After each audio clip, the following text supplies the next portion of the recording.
Өдөөрөглөө минь дүүрэн жаргалан жолооны үнэлгээ авах гэж бөөн юм болсны дараа арай гэж жолооныхаа үнэлгээг аваад машина худалдаж авсан байгаа. Тэгээд энэ үйл явцад манд бас болсон. Ишгээгчтэй хамт бичлэг хийгээд сууж байна. Тайлбар дүүргээд хэлцүүлж байгаа. За сайн байцгаана уу манай дүүрэн жаргалын одоо YouTube сувгийг үздэг хүмүүстээ энэхүү өдрийн мэндийг хүргье. За тэгээ намайг бол Ишэг Дэлгэр гэдэг, Хишгэ гэдэг Суван хотын хуучин автомашины захад албан ёсны эрхтэй дилер хийдгээ. Албан ёсны эрхтэй дилер гэдгийг сайн сонсоод авчаарай. За Солонгост хууль бусаар машин зардаг хүмүүс их олон байт юм билээ. Одоо өөрийн нэр дор зарж байгаа юм шиг.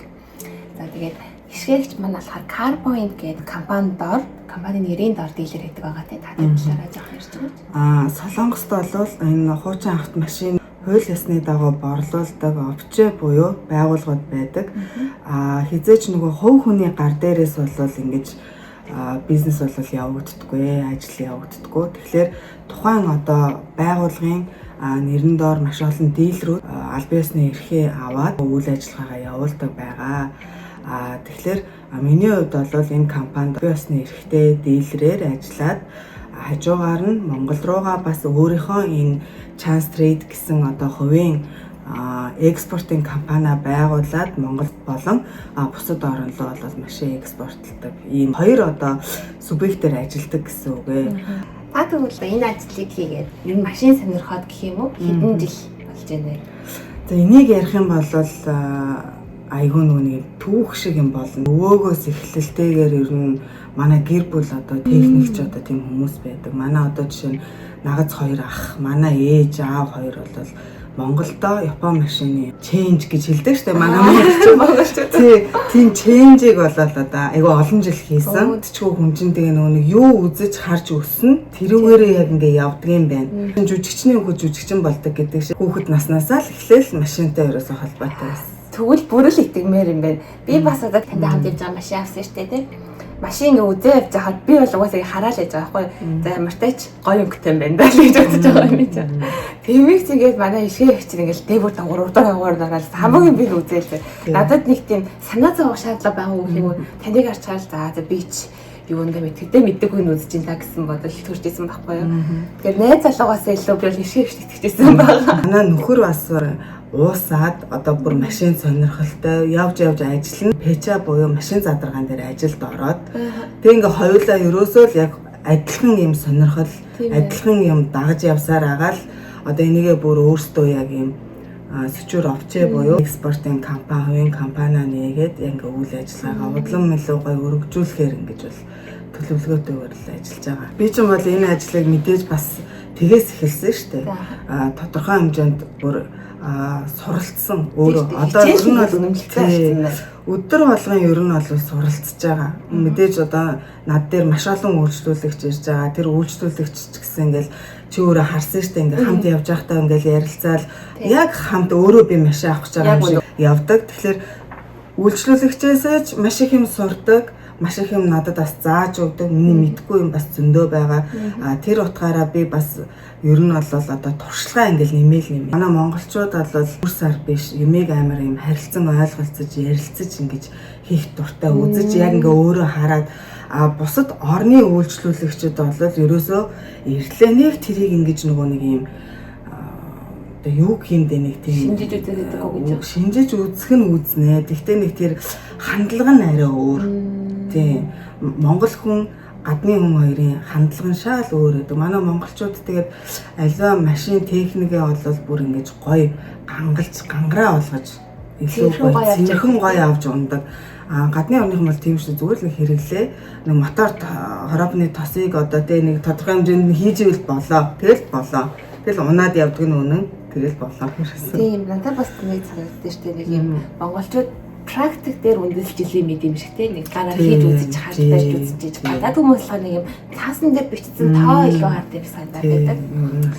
За тэгвэл одоо ингээд цаашлаад болчууд маань Солонгост машин худалдаж авах үедээ юу анхаардаг эсвэл ингээд одоо начигийн залуу хүмүүс мэдхгүй зүйл аягүй их байдаг байхгүй юу? Одоо би гэхэд машин авлаа гэхэд надаа эхний ойлголт юусаа байгаагүй надаа яг одоо юу хэрэгтэй юм бэ гэсэн. Мэдээж мөнгө хэрэгтэйг нь бол мэдчихэж байгаа. Тийм учраас тиймэрхүү аж шиг хүмүүст зориулаад за энэ Солонгост машин худалдаж авах яг ямар шат дамжлагаар явдсан бэ гэдэг талаар ясал битэж ирсэн байна. Танд нэлээд асуулт байна гэдэг аль болох товчлоод яг хэрэгтэй нэг дасах гэж бодож байна. За Солонгос монголчууд маань хөвчлэн ямар төрлийн машин хөдөлж авч ийн вэ? Тань дээрээс.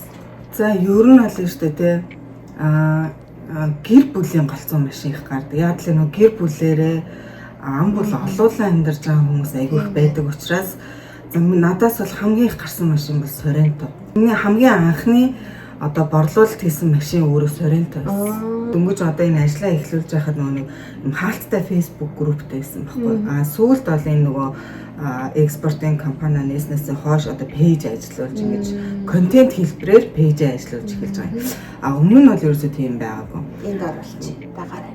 Тэгээд анхны зугталтаа авсан үйлчлүүлэгч маань Залбаа ТV-гээр гардаг нөгөө Наска их нэртэйгээ ирээд авч ирсэн байхгүй. Хамгийн анхны миний үйлчлүүлэгч. Тэгэл бодоол хахад манайханд яг тохирсон машин бол ерөөсөө Sorento. Эсвэл бас Carnival байж болдог. 7 8 7 9 11 хүний судалтай олон хүн суудаг учраас надаас авч ирсэн хүмүүсийн дийлэнх олонх нь нөгөө нэг одоо манайхан чинь Чонсуу Иса гэл аягүй ажлууд хийдэг штеп нөгөө нэг ажилчдын машинаар бас хуваараа хийдэг хүмүүс. Хуваараа манайхан чинь бол одоо бизнес хийдэг хүмүүс маш олон болчихлоо Солонгост тий. Тэгвэл Солонгост машин худалдаж авахад за төрлөөсөө шалтгаалаад дундаж үн ямар вэ? Гадаад Солонгос гэдэг болж уу? Энийг ярихаар штеп тий. Гадаад машин болвол өндөрөнтэй, дотоодын машин бол хямдхан. Дотоод дотроо одоо SUV тэрэг нэг өөрөнтэй, камчаанууд нэг өөрөнтэй. Тэгээд хамгийн нэгдүгээрт анхаарах юм бол гүйлтнээсээ хамаарат машины үнэ. Яг гүн гүйлтнээсээ хамаарат нэлээд гүйлт маш чухал. Яг тэгэхээр нөгөө гүйлтийг одоо моторын нөгөө нэг чанар гэж шууд энэ солонгосчууд авч хэлцдэг. Солонгосчуудын ойлгож байгаагаар болохоор за машиных нь одоо хэдэн жил барих боломжтой гэдгийг яг гүйлтээр нь тодорхойлжтой юм байлээ. За тэгвэл үнийн хувьдаар бол барьцгүй юм байна. За тэгвэл ингэж асууя гэж бодчих. За монголчууд маань миний харж байгаагаар K5 гэдэг машиныг их бариад байна. За тэгвэл K5 дээр за өнөөдөр би за гүйлтийн нэг багаар бодохгүй 100,000 та гүйлттэй K5 машиныг өнөөдөр яг одоо худалдаж байгаа гэх юм бол дундаж юу?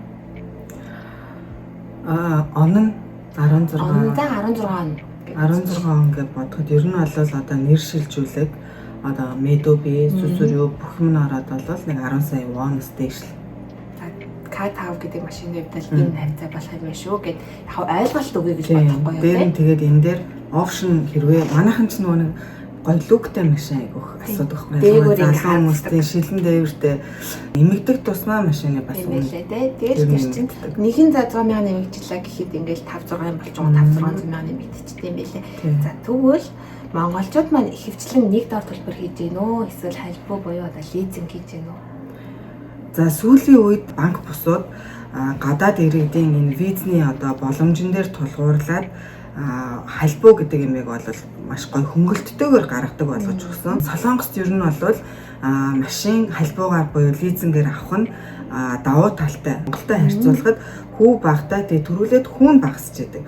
За энэ давуу талыг бол олж харсан хүмүүс нь мэдээж боломж нь байгаа тохиолдолд зээлэр машиныг маш их авдаг болсон. Бэлэн мөнгийг гар дээрээ хадгалаад аль болох лизинг хийдэг болчихтой. Тийм одоо урьдчилгаагүй 60 сар гээд нөхцөлтөөр тэгээд дээр нь яагаад лизингээр хүмүүс их аваад байна гэхлээр унахыг хүсэж байгаа яг одоо хүмүүсийн тэр хүсэлт одоо нийцсэн машин чинь бол айгүй үнэтэй болчиход байгаа байхгүй. Нэг доор тэр мөнгийг гаргаснаас илүү өөрийнхөө амьдралд стресс өгөхгүйгээр сарын төлөлтөд төлөөд лизингээр машин авах нь хамаагүй одоо амар болчиход байгаа. Дараагийн асуулт маань лизинг хийвэл яг ямар нөхцөлтэй байдаг вэ гэж асууж ирсэн байхгүй. Та тэгсэн сая урьдчилгаагүй 60 сард хуваах боломжтой гэж ярьсан шүү дээ.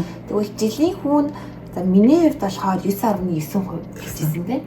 Тэгэхээр ер нь тэр хавцаа байдаг гэж ойлгож болох уу? Дунджаар ер нь тэр багцаанд. Тийм. Энэ бол маш бага. Өмнө лизинг хийж үзсэн хүмүүс ойлгож байгаа болов гэж бодож байна. За тэгвэл урт ярилцгүйгээр визний хувьд болохоор яг ямар виз тань дээр боломжтой байна вэ? Ерөөсөө G1 виз болохгүй байгаа. B10 бас болохгүй байгаа болчиход байгаа. Бусад бүх төрлийн визүүд нь бол болж байгаа. Тэгвэл нэг анхаарах юм нь оюутны виз байгаа шүү дээ. Оюутны виз болохгүй ш болно. Тэгвэл гарахгүй байгаа нөхцөл нь болохоор бол одоо иммиграшнээс ажил хийх зөвшөөрлийг олгоцсон байхгүй энэ визүүд оюутнуудад. бага цагаар л олгосон. Тэгэхдээ энэ дээр нь тулгуурлаж банк бусууд зээл олгох зөвшөөрлөө гаргачихж байгаа юм. Уг нь. Тэгвэл ингэсэн үг үү те визнийхээ өгсөн цагийн дагуу ажил хийж байгаа гэдээ иммиграшн руу мэдүүлсэн байж болно. Сар болгон тогтмол орлого орж ирж байгаа тохиолдол болно гэсэн. Зээлээ эргэн төлөх чадвартай үгүйг нь харж иж зээл гаргаж өгнө гэсэн. Түрүүн бас машин авах дундаж үндэ халт дурдсан нэг хэсэг байна. Машин авахд ордог нэмэлт татвар ч юм уу тийм бүртгэл даатгал. За тэгвэл тэр машиныхаа үннээс хамаарат өөрөөр байдаг гэж хэлсэн тийм. Дилерийн энэ сайт дээр тавьсан үн дээр нэр шилжүүлгийн 7%. Энэ нэр шилжүүлгийн 7%-ыг Ижомби буюу одоо нэр шилжүүлгийн газар очоод энэ гэрээ хийхдээ бол би нөгөө нэг бичиж байгаа шүү дээ харсан шүү дээ ингээд нөгөө үндсэн үн дээрээ 7% нь ингээд нэмэгдэнэ. Энэ дээр Медоби буюу 440 мянга нэмэгдэнэ. Сүрью буюу дилерийн цалин нэмэгдэнэ. 300 мянга тогтмол тийм үү? Дээр нь сонон хийсэн энэ мөнгө нь нэмэгдэнэ. Сонон бол машин болгон дээр өөр гардаг гэсэн. Сонон хийж байгаа байгууллага үнэлээд гаргаад ирж байгаа. Энэ сүсүрийг бол тухайн дилер авч байгаа. Медобиг бол сансаа буюу одоо манайхаар бол энэ кар поинтд орж байгаа. Тэгэхээр кар поинт энэ медобигээрээ үйл ажиллагааны зардлаа гаргаж ирдэг гэсэн.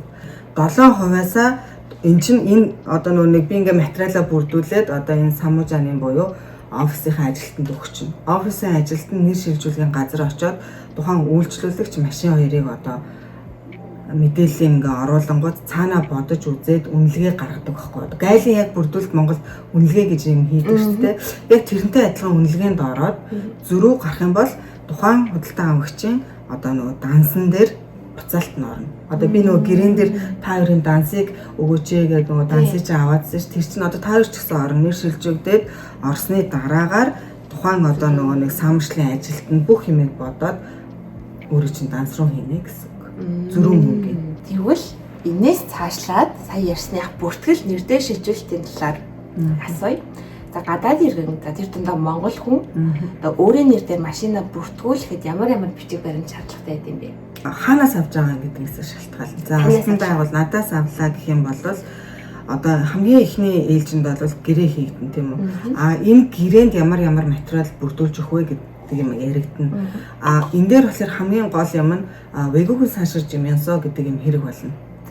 За энэ яагаад хэрэг болж байгаа юм гэхээр гадны хэрэгэд нөгөө тухайн одоо тэнрүүжин биш үү нөгөө цэнхэр үнэмлэхний арын хаягн дээрээ байхгүй тохиолдол их байдаг. Тэгээ ингээд нөгөө нэрийн шилжүүлэхэд цаана албан дээр очихлаар хаягн дээрээ байхгүй нь энэ хаяг тодорхой бус байна гэдэг нэг асуудал үүсээд эхэлдэг. Тэр асуудлыг гаргахгүй тулд тухайн харьяа хорооноосоо дун самуусуугаасаа вэгүүхэн сансарж юмсоо гэдэг бичиг зөвхөн гадны хэрэгэд зайлшгүй энийг бол шаарддаг байгаа. Энийг бол тухайн амьдарч байгаа газрынхаа чүмийн сентогоос авах боломжтой байгаа. Та бүгд мэдчихэж байгаа тийм. Тэгээ дээр нь үгүй эсвэл Чомбо 24-гээ сайт руу ороод яг үнэ. Тий. Какаотолд ашигладаг инженсоо авдаг бол тэрүүгээрээ дамжуулаад авчихна гэсэн үг. Энэ тийш хоол явах шаардлага. Тий. Хүрээд ирэх юм бол энэ хүртэл зааж өгөх юм байна. Гаргаад хевлээд гаргаад. За тэгвэл одоо энэ процесс байгаа шүү дээ. Нэр шилжүүлэх, машинаас салих. За энэ нь хэрэг хугацаа ордог вэ? Хамгийн их хугацаа штэ ерөөсөө машин сонгоход л байдаг. Надтай интернет орчноор ингээд холбогдоод машины танилцуулга юм явуулаач гэд бүгд хүсэж байгаа штэ. Ийм машин авмаар байна гэд. Тэнгүүд тухайн хүмүүсийн одоо сэтгэл зүй яг ирэхээр өөрчлөлтөнд орчдөг байхгүй. Тийм байна. Маш тэгээд дээр нь одоо жишээ нь та хоёр хамгийн анх хэрэгтэй нөгөө Аванте үзэж ирж байсан тийм үү. Тэгснэ Genesis болоод тэгээд BMW дээр бууж байгаа шүү дээ. Яг тэрнтэй адилхан хүмүүс ерөөсөө хамгийн их цаг зарцуулагддаг юм машинаа сонгох дээр. Дээр нь машин сонголт бол маш хэцүү байсан шүү дээ. Доор аж 4-5 машин үзүүлж ийж тэр дундаас нэг машин сонгохгүй болохоор эн чинь өөрөө нөгөө нэг цоошин тэрэг биш үйлдвэрээс гарсан тэрэг дээр яриаггүй учраас машин болгон өөр юм гэсэн нэг юм. Очоор ингээд зурагнаас харж байгаагаас шал өөр юм. За энэ ч нэг онц биш юм байна да гэж бодоод яг хүнийг баштай машин байсан. Эсвэл за энэ машин стогоо юм байна гэж очоод харахад бас тэр хэмжээнд сэтгэл төвдөггүй ч юм ээ те. Миний хувьд болохоор ингэж хэлмээр байгаа. Авантыг болохоор бас ингээд Солонгос амьдарч байгаа хүний хувьд Солонгос машин авах нь зүгээр за жижигхэн машин учраас тэнд авч явахад мөнгөний хувьд арай бага хэмнэлттэй байх юм болов уу гэж бодож байсан. Гэхдээ хүний нэг яг үнэ сэтгэлийн углуурахт авмаар байгаа машин байгаад байдаг шүү дээ. Ямартай BMW юу л хамгийн эцсийн зэрэг рүү яваад байгаа байхгүй. За тэгээд авантыг гэж бодчихсан. За тэгвэл ядаж л BMW-тэй ойрхон юм даа гэж Genesis дээр очиод үзэж байгаа. Гэтэ яг үнэ BMW-гаа үзэл яг анхныхаа хүсчихсэн юм л авч байгаа байхгүй. Тэгэхээр хэрэг машин үзэх гэж ирж байгаа бол яг за би энийг л авна гэж бодож байгаа машинаа л ер нь үзээрэй гэж зөвлөмөр нь. Ягаад гэхээр үзэж явж байгаа эзэн дүндээ болохоор яг авах гэсэн машин дээр л буцдаг билээ. Тэгэхээр мэдээж одоо энэ төөрөлтөл энэ юмд чинь мэдээ би л одоо чиглүүлж зөвлөж ингүүл яагаад тэгвэл яагаад гэдэг хамт ярилцаж ингэж хийж байгаа учраас тэр угаасаа хүмүүс ялангуяа манай эрчүүд бол бараг ингээд ирээд бүгдэнд нь сууж үзмэр санагддаг. Би хамаагүй ирээ ингээд бүгдэнд нь суугаад үз. Тэгэхээр хүн хорхоогоо дарж иж дараагийнхаа би хэрэглээндээ тааруулж машин авах юм байна ч гэдэг юм уу. Одоо яг тэр юм нөгөө нэг гаргаж ирж байгаа байхгүй. Тэгэхгүй болохоор чи ингээд энэ ч гоё харагдаад тэр нь ч гоё харагдаад ингэчүүл яах бол тэгчүүл яах бол гэл ингээл эргэлзээл яваад байдаг. Тэгээ хамгийн их нөгөө нэг ажил цаг алдаг юм бол машин сонголтын дээр байдаг. Бусад бичиг цаасны асуудал бол нэг дор бүх юм хийгддэг учраас хурдан хийгддэг. Тийм шүү. Тэр би ч гэсэндээ машин сонгохдоо хамгийн их цагаа өрсөн 3 удаа 3 дахь үзэлтэн дээрээ машин авсан байгаа. 7 хоног өдөр болгон ирсэн хүн ч байгаа. Яг нөгөө тэр хүн нэг цаана нэг бид нар ч гэсэн нэг машин биш одоо нэг эмэгтэй хүний нэг юм цүнх юм уу нэг юм эдлэл дээр нэг юм яг нэг юм хүсээд идэг тэр нь яг ингээд гарч ирэхгүй ингээл онлайнаар ингээл эсвэл амар ухаад байж тэрнтэй адилхан эргэжтэйчүүд ч юм бас одоо ингээд маш олон сайтууд гараад ирсэн инкар юу ч гэдэг юм ухаас угаад идэг машинаа авсныхаа дараа миний нүдэн дээр бүгдийг ингээд устгаж идэг аахгүй бүр амар их стресссэн байгаа аахгүй тэр хүн машин авах гэхээр стресстэй яг ямар машин авахаа ингээд одоо сонгож чадахгүй байгаад байвал зүгээр рэдэрл гэдэг хүмүүсийг юу нь тэгэл ирээл бүгдийг үз яшиг те хамаа ээж одоо ерөөсөө тэгээд үзээд яв одоо дүүрсэн хэрэг тэгэл угаасаа хүн унж үзчихээж л сонголтоо хийж та тийм болохоор тэгвэл за бүх зүйл ингээ сайхан болоод машин авчихлаа. За тэгсэн чинь би гинт Монгол явахаар болчихлоо. За тэгвэл тийм тохиолдолд машинаа одоо гаалаар Монгол руу гаргах нь зөв үү? Эсвэл энэ зарах нь зөв үү? Та алийг санал болгох вэ? Гэхдээ тэр бол одоо тухайн хувь хүний өөрийнх нь одоо сонголт. За хэрвээ та одоо Монгол руу машина авч орё гэж бодвол Монгол дахь хуулиа мэдчих хэвээр. Жишээ нь одоо Монголд 16 оноос 10 жил дотроо дээр нь бензин тэрэг заавал байх хэвээр. За. Тий. Яа тэгэхээр Монголын дизель нөгөө нэг муу байна л да. Машин амархан эвдэрдэг, мотор эвдэлдэг гэж одоо яриад байгаа юм. Нөө чанар нь жоохон мууч гэдэг. Настай мэддэг 10 жил дотроо гэхээр 10 жил дотроо хууль гарцсан. 16 оноос дээш машин байх хэвээр. Хамгийн нэгдүгээр юм бид юм биш. Тий. Хоёрдугаарт бензин байх хэвээр. Гуравдугаарт Монголд одоо автосервер ямар нэгэн тэр одоо юмнууд байна уугүй юу гэдгийг судлах хэвээр. Энэ машиныг авч орсноор одоо BMW дээр жишээ нь ярихад бол Солонгос дотроо машиныг буцаагаад зархад байна шүү дээ тий. Тодорхой хэмжээнд машины үн буу. Нэр шилжигдсэн л шинэ машинч төр шинэ машин бол шууд бүр амар дооршилдог. Мэдээж байна. Тийм буун. Тэгэхээр манайхны нэг алдаа нь болохоор авсан үнээрээ зархаад иддэг. Зөндөө тэгж нөгөө нэг машина зармаар ингээ холбогддог байхгүй юу. Тэгээ ингээ үнийн сонсхолоор байж боломгүй үнүүд хэлээд идэг байхгүй яг үнэндээ. Ийм процесс чинь болол Монголд л байдаг. Монголд бол авсан үнээсээ нэг жоохон ашиг хараад зарж болоод идэг байсан. Одоо мэдгүй би ч одоо Монголоос гараад удаж байгаа болохоор тухайн үед бол тийм зүйлүүд байсан. Таньдаг үндэ тэгэл зарчдаг юм шиг тийм зараад ингээ болоод идэг. Солонгост бол үгүй. Тэр тусмаа дилерт буцаад машин заръя гэж бодож байгаа бол тухайн авсан үнээрээ болол хязгаарч зарах. Яг үнэн төрөний одоо орж байгаа дилерийн ажиллаж байгаа хөлс компани үн бүгдийг дахиад өөрөөс гаргана гэсэн үг шүү дээ. Өөрөөс гаргана. Дээр нь би чинь одоо энэ ажиллаж байгаа ажил болгон дээрээ би чинь татвар төлж байгаа шүү дээ бид нар 13.1 чи гэсэн мэдж байгаа шүү дээ. Яг үндэ энэ Солонгосын иргэд ингээд нөгөө нэг аюу хэцүү зовоод амьдраад байна гэдэг байгаа чинь энэ татварын одоо энэ дарамт бол байдаг байхгүй бид нар ч гэсэн яг ингээд аль биесээр ажиллаа ингээд үйл ажиллагаа явуулангууд тэр татварын дарамт бол маш их байгаад байгаа байхгүй. Тэгэхээр яг ойлгож эхэлсэн яг өөрөө дунд нь орж иж тийм. Тэгэхээр тэрийг бол яг мэдээж эсрэг тал бол мэдхгүй ойлгохгүй хийж үзээгүй учраас мэдхгүй тийм. Тэгэхээр тийм байдгийг шүү гэдэг ташимт хэлмээр байна. Харах зүйлс юу байна талаар асууж байгаа байхгүй юу. За тэгвэл Монгол залуус маань ах эгчнэр маань машин авах явж байхдаа гаргадаг алдаанууд байна уу? Алдаа гэхлээр нэг энийг заав шалгах хэрэгтэй ах чинь энийг шалгасангүй дээ гэсэн юм. одоо сүүлд бас над дээр нэг кейс гарсан байхгүй. Тухайн хүн авч явахдаа аваад ингээд одоо ингээд нэг гарын үсгүүд зурж байгаа шүү дээ. Тийм гэрээн дээр нэгдүгээрт гарын үсэг зурж байгаа. Хоёрдугаарт сонин энэ хуудсан дээр гарын үсэг зурж байгаа. Тэр сонин дээр ерөөсөө тухайн машины мэдээлэл бүгд байгаа байхгүй. Тэрийг ерөөсөө нэг анзаарч уншдаггүй. А би ч юм бол тэр болгоны нэг бүрчлэн ингэж нөгөө нэг хэлж өгөх бас хэцүү шүү дээ. Хүмүүс ч нэг машинаа ингээд янгуутлаа бошуу авч явах гал бичиг цаасны асуудлууд адаглаад мөнгөө шилжүүлэхэд нөө хандуутай байснаа мэдгүй. Тэгээ энэ ч одоо ингээд хаа сайгүй бид нар чи явна шүү дээ. ATM олно, банк нь хаачна. Утасны дугаар өөрийнх нь нэр дээр биш. Нэр дээр миний нэр дээр байгаа гэдэг цаана нөгөө нэг анх холбож өгсөн хүн нь үг үсгийн алдаа гаргацсан. Эхнэр мөрийг нэр дээр ч юм уу. Жижиг сажиг асуудлууд амар их гардаг. Одоо дунд нь зураастай амиг зураасгүйч бичсэн ч гэдэг юм уу. Ялангуяа манай монгол хүмүүсийн нэр нөгөө амар уртахгүй юу. Тэнгүүд нөгөө нэг шивж ингээ оруулахад дандаа алдаа гарч идэг. Тэгээ тэр мэтчлэн ийм асуудлууд гардаг учраас тэрэн дээр нэгдүгээрт анхаарах хэрэгтэй. А хоёрдугаарт хэрвээ та одоо урьдчилгаа ч юм уу бэлэн мөнгөөр авах гэж байгаад одоо мөнгө шилжүүлэг хийх гэж байгаа бол хандууга харах хэрэгтэй лимитээ. Тийм тэрийг ерөөсөө мэддгөө би хандуугүй гэдэг. Энд чинь хуулиараа саяхан 25 оноос эхлээд гадныхны бүгдийг хандуутай болгоцсон шүү дээ. Миний дансны хувьд өдөрт хэдэн төгрөг шилжүүлэх, хэдэн вон шилжүүлэх боломжтой гэж байгаа байхгүй лимиттэй вэ гэдгийг гаргаж ирж байгаа. За би бол ингээд хуучин машин авахд бол хамгийн түрүүнд осолд орсон хэсэг ч юм уу те. За эсвэл километрийн заалтыг харах зүг гэж бодож байгаа байхгүй. За тэгээд таны түрүүний хэлжсэн кар менежер. Тэрүүгээр хахад бүгд ингээ гарч ирж ирсэн шүү дээ харж болох үү. Тэгвэл тэрийг одоо яаж баталгаажуулаад байгаа юм болоо? Онцлогоо хийж байгаа тусдаа албаныхан энэ машиныг дилер авчрангууд нь оруулаад тэр дүгнэлтийг ингээд гаргаад ийм хоёр хуудас би чамд харуулад байгаа шүү дээ. Нэмэлтээр бас энэ бичлэгэн дээр харуулад өгөөрэй. Тэрэн дээр гаргаж ирээд байгаа байхгүй. Тэгвэл километрийн бодит цааш гэсэндээ тэр газраас баталгаажуулж өгч байгаа гэсэн үг тийм. Солонгос дотроо зарагдж байгаа энэ номертой машинууд гүйлт ухрааж ерөөсөө болохгүй. Энэ бол хуулиндаа одоо шоронд орох асуудал байхгүй юу? Хэрвээ гүйлт ухраасан байх юм бол би бол ингээд танд бол бүрэн итгээд ирнэ ирсэн байгаа шүү дээ тийм. Тэгвэл та одоо манай энэ бичлэгийг үзэж байгаа хүмүүст маань тийм.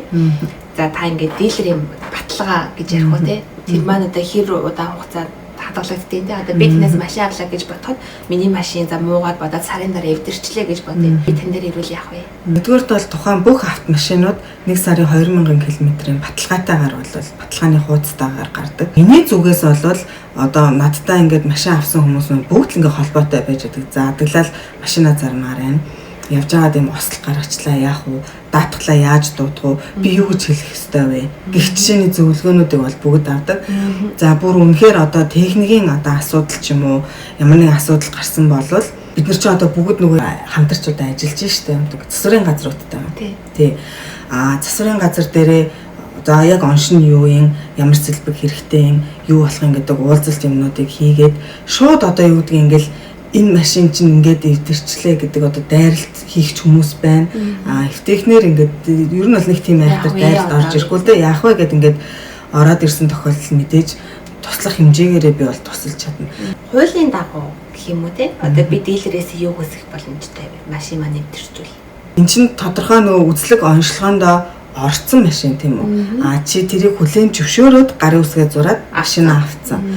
1-2 өдрийн дараа эвдрэх 1-2 сарын дараа эвдрэх, 1-2 жилийн дараа эвдрэх энэ асуудлууд ондоо яригдаад явах байхгүй. 1-2 өдрийн дараа эвдэрсэн бол тухайн дилер хариуцаад бүх юм ингээд даа явна. 1-2 жилийн дараа эвдэрсэн юм бол тэр дилерт айгүй хэцүү болчихж байгаа. Ер нь бол тийм. Хэцүү байгаа юм чинь тэр хүн чинь пүлт 1 жилийн дотор битэл 5-6 сар ч гэсэн унаад идлээд одоо тэр хүн өөрөө ингээд нөгөө нэг тодорхой хэмжээнд хувь хүн машиныг одоо конле хийн гэж ярьдаг ч тийм засвар үйлчлэгээ бүх юм хийгээд машина сайжруулад бас унаад явах л ёстой байхгүй да. Тийм яг үнэ. Энэ бүхнээс өрчлөн сэргийлээд даатгал бол заавал байх хэрэгтэй байгаа. За Солонгост бол даатгал хичнээн сайн ямар ингээ процессор явагдгийг бид нар бүгдээрээ мэднэ. А энэ машин дээр бол бүр ингээ хуулийн дагуу заавал даатгал хийх ёстой байдаг байгаа тийм. За тэгвэл тэр заавал байх ёстой даатгалын талаар та яриад өгөөч. Бол маш олон Солонгост үйл ажиллагаа явуулж байгаа бүх одоо даатгалын компаниуд нь доор байж идэг нэг давхартай үйлчлэг нь. Тэгээд яг хувь хүний нөгөө нэг даатгал бол наснаас хамаардаг. Машин болон тухайн хүний наснаас. За 20 наснаас дээш, 30 наснаас дээш, 40 наснаас дээш гэдэг. Нас нь өндөр байх тусмаа даатгал нь арай бага гарч. Туршлагатай гэдэг утгаараа гадаад машин бай, дотоод машин бай тэр нэг тийм ялгаа гарахгүй. Эсвэргээрээ хайбрид уу, газ уу, бага мотортой машин уу гэдэг дээр бол үнийн дүнгийн зөрүү бол гарна. Мөн өөр үнийн дүнгийн зөрүү юу гардаг вэ гэхээр даатгалыг төлөхдөө 7 хоног, 3 сар, 6 сар, 1 жилээр гэж байдаг. 1 жилээр төлөвл гарна. За манай монголчууд нөгөө хямдыг хараад даатгалыг нэг талдаа буюу чигэн бохом гэж хэлгээд байдаг. Энэ маань бас ер нь бол ямар нэгэн аваар осол гарлаа гэхэд та өөрийгөө хайж ийн гэсэн үг. Машиныг эсрэг талын хүнтэй л одоо мөнгөний гаргаад өгч чинь гэсэн үг шүү дээ. Тэгэхээр ер нь бол хоёр талдаа даатгуулах нь маш зөв байдаг. Хэдэн өндөр гарсан ч гэсэн яг тэр биднээс шалтгааллахгүй асуудал бол гарах учраас. За мөн дээр нь та гэр бүлээрээ хүүхэдтэйгээ одоо энэ машиныг унаад явдаг бол бас хөнгөлөлт эдэлнэ даатгалаас. Тэр нь high pass-тай, black box-тай бол бас хөнгөлөлт эдэлнэ. Эхнэр нөхөр хоёр барина гэвэл бас нэг хөнгөлөлт орно. Тий. Тэгэхгүй одоо нөгөөнаа буюу эдээс дээш насны хинч барьж болно гэдэг нь бол өндөр гар. Хайбрид тэр өөрөө амар аль аль талаараа ашигтай. Солонгост бол бензин бага эдэн, даатгал дээрэж бага, татвар дээрч бас бага гарна. Энд чүчаа хийхэд, за машина паркинг хийхэд хүртэл 50% хөнгөлөлттэй тийм ээ лээ. Тий, 50% хөнгөлөлттэй. Кямча бас амар ашигтай тий. Даатгал бас хөнгөлөгдөн, энэ тентгийн зогсоол хурдны замын төлбөр хөнгөлөгдөн, татвар бас хөнгөлөгдөн. Өөр нэр шилжүүлэг бол бүр орохгүй. Ямар гоё юм бэ. Зогсоол хүртэл ингээд кямча гэж тустай зогсоол хийж байдаг шүү дээ. За ер нь аль инээ үртэл хоёулынгийнх нь ярьсан юм хангалттай бас хүнд мэдлэг өгчих болов уу машины худалдаж авч байгаа хүнд нэг толгоонд нэм хийх болов уу гэж бодчихъя. Тэгээд ер нь дуусгах шатндаа орж байна.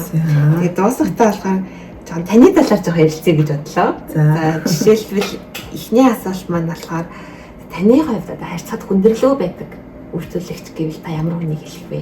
Хүмүүс нөгөө өөрсдөө судалгаагаа хийцэн өөрөө нөгөө нэг ялгаа салгааг ингээд бүр мэддэг болцсон давуу талыг мэддэг болчоод ирсэн хүмүүс айгүй амар байдаг. Би нэг яг ийм машин ийм юм байвал надад одоо миний амьдралд айгүй хэрэгтэй байна. Ийм опшнтай байвал миний амьдралд хэрэгтэй байна гэдэг үйлчлүүлэгчид бол айгүй амар байдаг. Ерөөсөө ингээд бүх юм хурдан бүтээд явчихдаг байхгүй судалгаатай тий. Юу хүсэж байгаагаа мэддэг байх. Тийм. Нэгдүгээр тийм, хоёрдугаарт одоо энэ Солонгост ч нь бол бүх юм нээлттэй мэдээлэл. Бүр аргаа ороход ChatGPT байна шүү дээ тий. Хайгаад үзээд бүх юм гараад ирнэ. Өндөрлөлттэй үйлчлүүлэгчид байна шүү дээ тий. За. Жохон ингэ нөгөө нэг яг би тэр хүнийг одоо ингэж хэлэх бас жохон муухай байж магадгүй нөгөө нэг бага үнийн дүн хэлчихэд их юм өсөд байдаг. Их юм өсөд байдаг. Тэр чинь жишээлх юм бол тий анх ингээ холбогдохдоо ингээд аюу их ингээд опшнууд нэхэл те он залууг нэхэн гүйлт нэхэн өнгө бүр нэхэн те тэгснэ яг цаг дээрээ за та ингээд надаас амар их машин за энэ болж юм л доо тэгтээ ахаад юм байна уу ингээл аюу их нөгөө нэг интернет орчин тэрий чинь би нэг бүрчлэн ингээ хайж өгвөл маш их хугацаа орж байгаа шүү дээ би бүгдийг одоо системээс татаж авч ингэж явуулж байгаа учраас тэгээ ингэж байгаа би үнийн асуудаг байхгүй тэнгүүд 5 сая 3 сая 2 сая ч гэдэг юм боломжгүй юм яриад байна л та. Тий. Тэгэхээр тухайн хүн үнэхээр одоо байгаа мөнгөндөө л машиныг авна гэж олж ийн 2 саяд машин авч болно, саяд ч авч болно. Тийм үстэй болно. Тэгтээ зах дээр бол хэцүү байхгүй. Тэрийг бол хөв хүнээсээ ч юм уу монголчуудаасаа ч юм уу одоо танган дээрээс ч юм уу. Тийм дээ өмнө шууд авч болно. Болохгүй юм бол байхгүй. Гэтэ ямарч баталгаагүй юм да. Баталгаагүй хэцүү.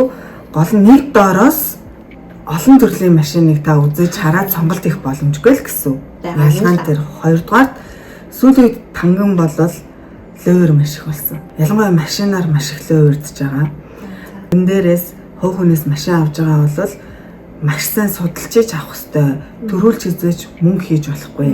Солонгост нэг хэцүү юм нь хэрвээ та тухайн данс руу мөнгөө шилжүүлсэн л буцааж авна гэдэг маш хүндрэлтэй. Монголд ч юм бол одоо сайхан ингээл нөгөө эдд нь хажууд нь зогсож идэг, үзэж хараад өөрийнхөө хашаа машаандаа тавьчихсан. үзэж хараад аюу гой ингээд авдаг.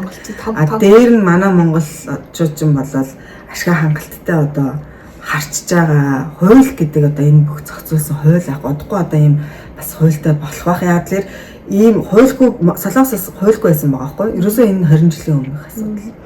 Тэгээ нөө маш хямдхан машиныг маш өндөр үнэтэй зарж болоод идэг гэсэн байгаа байхгүй. Тэнгүүд нөгөө худалдан авагч чинь маргаан маш их үүсэн шүү дээ. Тэгээ энэ маргааныг зохицуулахын тулд улс өөрөө ингээд хуулиар зохицуулаад өгч байгаа. Тийм тэнгүүд дилер ер нь бол нэг машин дээр өмнө юу гэдгийг одоо 12 саяын ашиг харжсэн байж болох гэдэг байгаа байхгүй. Тэгэд одоо тэр нь байхгүй. 5 саяын ашигч харах боломжгүй ер нь бол. Тэгэхээр бас хэцүү байгаа зү дилерийн хувьд одоо үзлээ хүмүүс нөгөө нэг дилерийгээ амар энэ хүн болол одоо амар ашиг олж байгаа гэж намайг ч гэсэн яг тийм өдөр хараад байдаг байхгүй. Азаад хэлэхэд бол дилер маань одоо эсрэг тал биш манай тал шүү гэж бодох хэрэгтэй байна шүү. Ер нь бол тийм би бас өөрөө яг адилхан л машин худалдаж авч байгаа өнцгөөс ажиллаа хийж явуулахгүй болохоор хэлчихдэг. Яг гоо хан шалгаж өгч байгаа манай талын хүн шүү дилертэй итгээрэй гэж хэлээ. За тэгвэл за энэ олон дилер дундаас тий тэр дундаа одоо энэ Chase Trade-ийг сонгож ярих шалтгаан нь юм. Тэгэл хамгийн нэгдүгээрт бол би ч албан ёсны хүн байна. Хийж байгаа гэрээн дээр миний нэр байгаа. Тухайн сайтн дээр шалгаад үзэх юм бол миний нэр өөрөөрөө байж юм. За бүр лавшруулаад харах юм бол одоо энэ дилерүүдийн холбооны сайт гэж байгаа. Тэн дээр миний нэрийг хийхэд л гараад ирнэ. Тий. Хоёрдугаарт миний өөрийн одоо нэг зөвөр өөрийгөө магтахад нэг ийм амар яриа байгаа зү. Хобби байгаад байгаа хгүй энэ миний өөрийн хобби байгаад байгаа учраас ялархаж энэ ажлыг ерөөсөө хийдэггүй те аль болох сэтгэлээсээ ерөөсөө ер нь бол хийдэг шүү тийм мэдээж одоо юу гэдгийг адилхан бас би алхам дотомд энийг бол суралцаж явж байгаа. Энд чинь нэг бүхэл бүтэн сургууль төгсөж байгаа дайтай, сургууль суралцж байгаа дайтай юм байгаад нэг төгсгөлгүй, төгсдөггүй ийм сургуульд ер нь бол орцсон ийм хүн байгаад байгаа шүү гэж бас хэлмээр. Тэгвэл нэмэлтээр бас би хэлгээд болохоор за ингээд таны түрүүний хэлсэн шиг те би солонгос хүнээс машин авмаар монголчууд идэхгүй байна гэдэг солонгос хүн дээр очиод машин авлаа гэж бодъё. За наад зах нь гэхэд инжин гэж ярьж байгаа шүү дээ. Какао инжин ч нейбер инжин ч тэр мэдгүй юм байгаа шүү дээ. Тэр яг үнэ солонгос хүн дээр очиод инжингээ хийгээд гэж хэлнэ гэхээс биш. Нейбер инжин гэж юм байт юм аа. Какао инжин гэж юм байт юм аа. За таны дугаар чинь өөрөө чинь нэр дээр байх ёстой шалтгаан чинь энэ юм аа гэж надад хийж хэлж өгөхгүй байхгүй. Солонгос хүмүүс өө эн чинь болохгүй мэн тэгвэл та болохгүй гэл яг үнэндээ явуул. Нэгдүгээрт тийм. Хоёрдугаар нөгөө нэг солонгос хүмүүс зээл дээр гадны хүн гарахгүй гэж шууд хэлчихдэг. Тэгээ тэр чинь яаж байгаа гэхээр яг үндэ цаагаар нь одоо өөрийгөө бодож байгаа юм л да. Одоо хишээгч маань болохоор хүнд ингээ машин үзүүлэхдээ өөрөө хамт шалгаж авч байгаа нь цаанаа бас миний маш том хариуцлага байдаг учраас. Тэгсэн ч гэсэндээ энэ хүн машин хэрэгтэй юм чи ямартай ч туслаад өгчий да гэсэн бодолтой байгаа солонгос хүмүүс за энэ хүн дараа нь асуудал гарч магадгүй надад замхаар хэлгээд лай болно. Яршиг болчих гэсэн бодолтой л байгаа л да. Таныг олж ирсэн түүхээ ярих юм бол инээдтэй.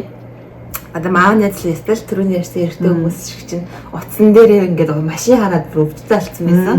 Тэгэж явж агаад за нэг таалагдсан машин харчиж тэгсэн чинь яг энэ байгалийн 4-5 хортон байна гэдэг. Энэ барилга яг манай гэрийн хажууд байдаг. Тэгээ за окей ойрхон жавраа харъя гэсэн чинь яг алгаад явж ах замдаа Монгол бичиг хардаг байхгүй юу. Тэгээ шокнд ороод хүү энэ Монгол хүн байт юм бахта амар сайн энэ ч одоо Монгол Солонгос бид мэдгүй юм машин зардаг Монгол хүн байт юм бахта гэл ороод ирсэн чинь бүр ингээд яг хувь тавилын машин олоод ороод ирсэн. Бүр ингээд зарахтаа бүр фэйлийн даагуу дийлрийг үнэмлэхтэйгээр зарж исэн хүнээ ингээд өөртөө зүгээр санаад явж байгаа дотоод ирсэн байгаа. За цаанаас орж ирсэн. Тийм би ч гэсэн ингээд машина авсан сэтгэл ханамж бүр 100% байгаа. Маа найзлаа бүр 300% байгаа. За миний хувьд болохоор сайхан машин худалдаж авсан хүнээр анхаарч ирсэн. За мэдмээрсэн зүйлс мэдмээр байлаа. Тэгээд хангалттай хэмжээнд хариултаа бас авлаа. Хишгээртэй маш их баярлалаа. Баярлалаа. Тэгээд ийм гоё бас бусдтай хэрэгтэй ийм хэрэгцээтэй зүйлүүдийг одоо гоё таниулж тэг мэдүүлж байгаа ийм гоё үйлсэнд одоо амжилт хүсье. Тэгээд над дээр хүрэлцэн ирсэнд хамгийн түрүүнд маш их баярлалаа. Тэгээд энэ бүх ашиг агуулсан туслан таньдас баярлалаа. Chess Read-ийг сонгож ирээрэй. Өнөөдрийн бичлэгээ энэ үрээ сая та. Баярлалаа.